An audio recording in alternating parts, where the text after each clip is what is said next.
ನಮಸ್ತೆ ವೀಕ್ಷಕರೇ, Shri blogs YouTube ಚಾನಲ್ಗೆ ಸ್ವಾಗತ. ಎಲ್ಲರಿಗೂ ಮೊದಲನೇದಾಗಿ ಇವತ್ತಿನ ದಿವಸ ನಾವು ಫಿಶ್ ಫ್ರೈನ ಯಾವ ರೀತಿ ಮಾಡೋದು ಅಂತ ನೋಡೋಣ. ಈ ಫಿಶ್ ಫ್ರೈ ರೆಸಿಪಿ ಮಾಡಲಿಕ್ಕೆ 3 ಟೇಬಲ್ ಸ್ಪೂನ್ ಅಷ್ಟು ಖಾರದ ಪುಡಿ, 1/4 ಟೀ ಸ್ಪೂನ್ ಅಷ್ಟು ಅರಿಶಿಣದ ಪುಡಿ, 1 ಟೀ ಸ್ಪೂನ್ ಅಥವಾ ಟೇಬಲ್ ಸ್ಪೂನ್ ಅಷ್ಟು ಕೂಡ ಹಾಕ್ಬೋದು. ಗರಂ ಮಸಾಲವನ್ನು ಯೂಸ್ ಮಾಡ್ತಿದ್ದೀನಿ, ಇಷ್ಟೇ ಮಸಾಲೆ.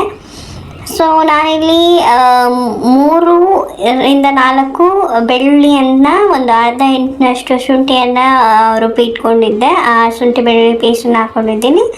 1 ಟೀ ಸ್ಪೂನಷ್ಟು ಧನಿಯಾ ಪುಡಿಯನ್ನು ಬಳಸ್ತಾ ಇದ್ದೀನಿ, 1 ಟೀ ಸ್ಪೂನಷ್ಟು ಖಾರದ ಪುಡಿ. ಹಾಗೆ ಈ ಮಸಾಲೆಯನ್ನು ಕಲಿಸೋದಕ್ಕೆ ಯಾವುದೇ ರೀತಿಯಾದ ನೀರನ್ನು ಬಳಕೆ ಮಾಡ್ತಾ ಇಲ್ಲ. ಇಲ್ಲಿ ಒಂದು ಎಗ್ ಏನಿದೆ, ಆ ಎಗ್ಗನ್ನೇ ಹಾಕಿ ಈ ಮಸಾಲೆಯನ್ನು ಪೂರ ಕಲಿಸ್ಕೊಳ್ತಾ ಇದ್ದೀನಿ. ಈಗ ಒಂದು ಎಗ್ಗನ್ನು ಹಾಕ್ತಾ ಇದ್ದೀನಿ ಮಸಾಲೆಗೆ. ಸೊ ಇದೇ ಎಗ್ಗಲ್ಲಿ ನಾವು ಮಸಾಲೆ ಪೂರ್ತಿ ಮಿಕ್ಸ್ ಮಾಡ್ಕೊಳ್ತಾ ಇದ್ದೀವಿ. ಇದಕ್ಕೆ ಯಾವುದೇ ನೀರನ್ನು ಎಕ್ಸ್ಟ್ರಾ ಆ್ಯಡ್ ಮಾಡ್ತಾ ಇಲ್ಲ, ಆಯಿಲನ್ನು ಕೂಡ ಆ್ಯಡ್ ಮಾಡ್ತಾ ಇಲ್ಲ. ಜಸ್ಟ್ ಒಂದು ಎಗ್ ಏನು ಹೊಡೆದು ಹಾಕಿದ್ದೀವಿ ಅದರಲ್ಲೇ ಪೂರ ಮಸಾಲೆ ಏನೇನು ಹಾಕಿದ್ದೀವಿ, ಖಾರದ ಪುಡಿ ಆಗಿರ್ಬೋದು, ಅರಿಶಿಣದ ಪುಡಿ ಆಗಿರ್ಬೋದು, ಧನಿಯಾ ಪುಡಿ, ಗರಂ ಮಸಾಲ ಏನು ಹಾಕಿದ್ದೀವಿ ಇಷ್ಟನ್ನು ಕೂಡ ಚೆನ್ನಾಗಿ ಮಿಕ್ಸ್ ಮಾಡ್ಕೊಳ್ತಾ ಇದ್ದೀವಿ.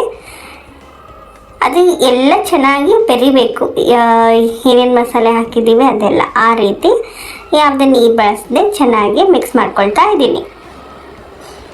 ಸೊ ಇದೆಲ್ಲ ಚೆನ್ನಾಗಿ ಮಿಕ್ಸ್ ಆಗ್ತಾ ಇದೆ. ಈ ಹಂತದಲ್ಲಿ ನಾವು ಏನು ಮಾಡ್ತೀವಿ ಅಂತಂದರೆ ಒಂದು ಅರ್ಧ ನಿಂಬೆಹಣ್ಣನ್ನು ಹಾಕ್ತಾ ಇದ್ದೀವಿ.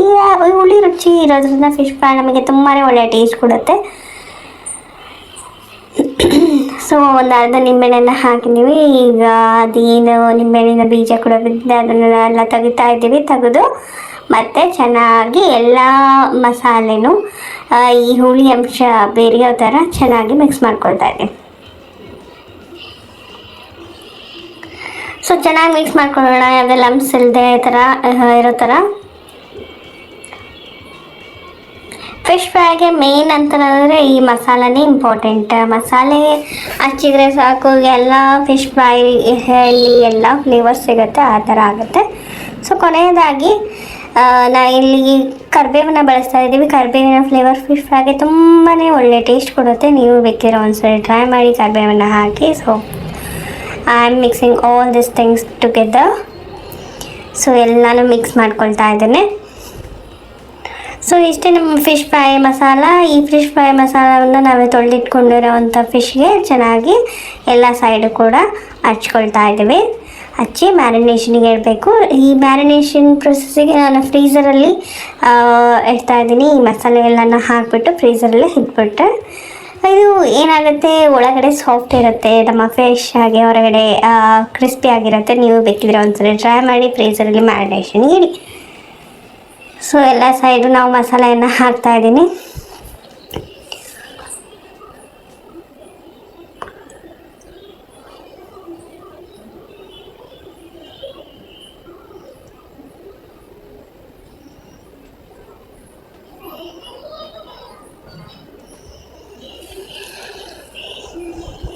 ಸೊ ಫಿಶ್ ಫ್ರೈ ಇದೆಲ್ಲ ಅದು ಚೆನ್ನಾಗಿ ಮ್ಯಾರಿನೇಷನ್ ಆಗುತ್ತೆ. ಈ ರೀತಿ ಎಲ್ಲ ಹಚ್ಚಿ ಇಡೋದ್ರಿಂದ ನಾನಿಲ್ಲಿ ಪಾಂಪ್ಲೆಟ್ ಫಿಶನ್ನು ಬಳಸ್ತಾ ಇದ್ದೀವಿ. ನೀವು ಬಾಂಗಡೆ ಅಥವಾ ಯಾವುದೇ ಫಿಶ್ ಫ್ರೈ ಮಾಡೋದಿದ್ರೂ ಈ ಮಸಾಲೆಯನ್ನು ಹಚ್ಚಿದರೆ ಅಥವಾ ಪ್ರಿಪ್ರೇಷನಿಂದ ಯಾವುದೇ ಫಿಶನ್ನು ಅಡುಗೆಯನ್ನು ಕೂಡ ಫಿಶ್ ಫ್ರೈಯನ್ನು ಕೂಡ ಮಾಡಬಹುದು.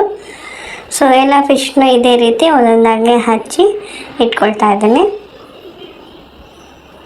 ನಾನಿಲ್ಲಿ ಮ್ಯಾರಿನೇಷನ್ಗೆ ಅರ್ಧ ಗಂಟೆ ಇಟ್ಕೊಳ್ತಾ ಇದ್ದೀನಿ. ನಿಮಗೆ ಟೈಮ್ ಇಲ್ಲ ಅಂತಂದರೆ 15 ನಿಮಿಷಗಳ ಕಾಲ ಫ್ರೀಝರಲ್ಲಿ ಮ್ಯಾರಿನೇಷನ್ಗೆ ಇಟ್ಟರೆ ಸಾಕು, ನಮ್ಮ ಫಿಶ್ ಫ್ರೈ ರೆಡಿ ಆಗುತ್ತೆ.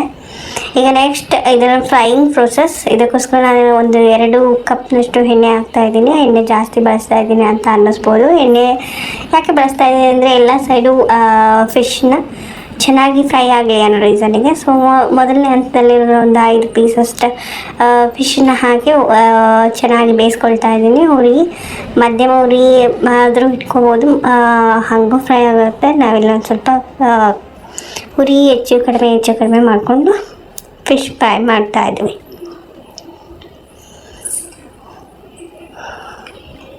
ಸೊ ಈಗಾಗಲೇ ಒಂದು ಸೈಡ್ ಫಿಶ್ ಏನಿದೆ ಅದು ಚೆನ್ನಾಗಿ ಬೆಂದಿದೆ. ಸೊ ಇನ್ನೊಂದು ಕಡೆ ತಿರುವಿ ಹಾಕ್ಕೊಂಡು ಮತ್ತೆ ಬೇಯಿಸ್ಕೊಳ್ಳೋದನ್ನ ಫಿಶನ್ನು ಚೆನ್ನಾಗಿ ಫಿಶ್ ಬೇಯಿಸ್ಕೊಳ್ಳೋದು ತುಂಬಾ ಇಂಪಾರ್ಟೆಂಟ್. ಈ ಎಲ್ಲ ಫಿಶ್ ಬೇಯೋದಕ್ಕೆ ಜಸ್ಟ್ ಒಂದು 15 ಮಿನಿಟ್ಸ್ ಅಷ್ಟೇ ಸಾಕಾಗುತ್ತೆ, ಯಾಕಂದರೆ ಆಲ್ರೆಡಿ ಮ್ಯಾರಿನೇಷನ್ ಮಾಡಿರೋದ್ರಿಂದ. ಸೊ ಇದೇ ನೋಡ್ತಿರ್ಬೋದು, ಈಗ ಆಯಿಲ್ ಹಾಕಿರೋದ್ರಿಂದ ಎಲ್ಲ ಸೈಡು ಬೇಯ್ತಾ ಇದೆ. ಒಂದು ಸೈಡ್ ಬೇಯೋದು, ಮಿಡಲಲ್ಲಿ ಬೇಯದೇ ಇರೋದು ಆ ಥರ ಆಗ್ತಾ ಇಲ್ಲ. ಆಯಿಲ್ ಇರೋದ್ರಿಂದ ಎಲ್ಲ ಸೈಡು ಕೂಡ, ಈವನ್ ಮಿಡಲಲ್ಲೂ ಕೂಡ ಚೆನ್ನಾಗಿ ಬೇಯ್ತಾ ಇದೆ, ನೀವಿಲ್ಲಿ ನೋಡ್ಬೋದು. ಸೊ ಈಗ ಎರಡು ಸೈಡು ಬೆಂದಿದೆ. ಇನ್ನೊಂದು ಸರಿ ನಾನು ತಿರುವು ಹಾಕೊಳ್ತಾ ಇದ್ದೀನಿ, ಚೆನ್ನಾಗಿ ಬೇಯಲಿ ಫಿಶ್ ಅನ್ನೋ ರೀಸನಿಗೆ. ಸೊ ಫಿಶ್ ಈಗ ಎಲ್ಲ ಕಡೆ ಬೇಯ್ತಾ ಇದೆ.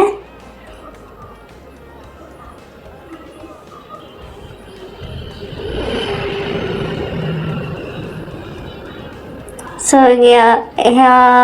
ಇನ್ನೊಂದು ಸೈಡು ಕೂಡ ಚೆನ್ನಾಗಿ ಫ್ರೈ ಆಗಲಿ ಅಂತ, ಯಾಕಂದರೆ ಇದು ಕ್ರಿಸ್ಪಿನೆಸ್ ಬೇಕು ಔಟರ್ ಸೈಡ್ ಅನ್ನೋ ರೀಸನಿಗೆ ಇನ್ನೊಂದು ಸ್ವಲ್ಪ ಬೇಯಿಸ್ಕೊಳ್ತಾ ಇದ್ದೀವಿ. ನೀವು ಬೇಕಿದ್ದರೆ ನಮಗೆ ಕ್ರಿಸ್ಪಿನೆಸ್ ಬೇಡಪ್ಪ ಅಂತಂದರೆ ಇದೇ ಹಂತದಲ್ಲಿ ಫಿಶನ್ನು ತೆಗಿಬಹುದು. ಈಗ ಇನ್ನೊಂದು ಸೈಡು ಕೂಡ ಇದೇ ಥರ ಕ್ರಿಸ್ಪಿ ಆಗಲಿ ಅಂತ ಹೇಳಿ ಬೇಯಿಸ್ಕೊಳ್ತಾ ಇದ್ದೀವಿ. ಸೊ ಈಗ ಚೆನ್ನಾಗಿ ಇದು ಫಿಶ್ ಫ್ರೈ ಏನಿದೆ ಅದು ಚೆನ್ನಾಗಿ ಬೆಂದಿದೆ. ಸೊ ಇದನ್ನೆಲ್ಲ ಫಿಶ್ಗಳನ್ನು ತೆಗಿತಾ ಇದ್ದೇನೆ. ಮತ್ತು ಇದೇ ಆಯಿಲ್ಗೆ ಮತ್ತೇನು ಎಕ್ಸ್ಟ್ರಾ ಆಯಿಲ್ ಹಾಕ್ತೇನೆ. ಮತ್ತು ಈಗ ಉಳಿದಿರೋಂಥ ಫಿಶ್ಗಳೇನಿದೆ ಅದನ್ನು ಕೂಡ ಹಾಕಿ ಬೇಯಿಸ್ಕೊಳ್ತಾ ಇದ್ದೀನಿ. ಎಕ್ಸ್ಟ್ರಾ ಆಯಿಲ್ ಏನು ನೆಸೆಸಿಟಿ ಇಲ್ಲ ಈ ಹಂತದಲ್ಲಿ.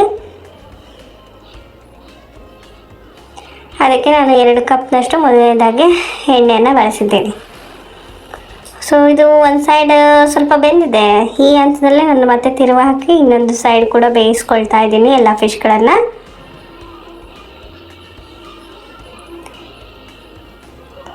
ಈ ಬೇಯಿಸ್ಕೊಳ್ಳೋ ಪ್ರೊಸೆಸ್ ತುಂಬಾ ಇಂಪಾರ್ಟೆಂಟ್ ಫಿಶ್ ಫ್ರೈ ರುಚಿಯಾಗಿರುತ್ತೆ.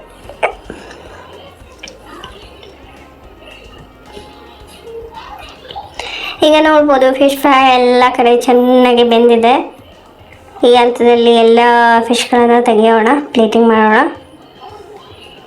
ಇದೇ ಥರ ರೆಸಿಪೀಸ್ಗಾಗಿ ನಮ್ಮ ಶ್ರೀ ವರ್ಕ್ಸ್ ಚಾನೆಲ್ನ ಸಬ್ಸ್ಕ್ರೈಬ್ ಮಾಡಿ. Please subscribe to my channel. Thanks for watching. Please share the video as much as possible. Thanks for watching. Thank you so much.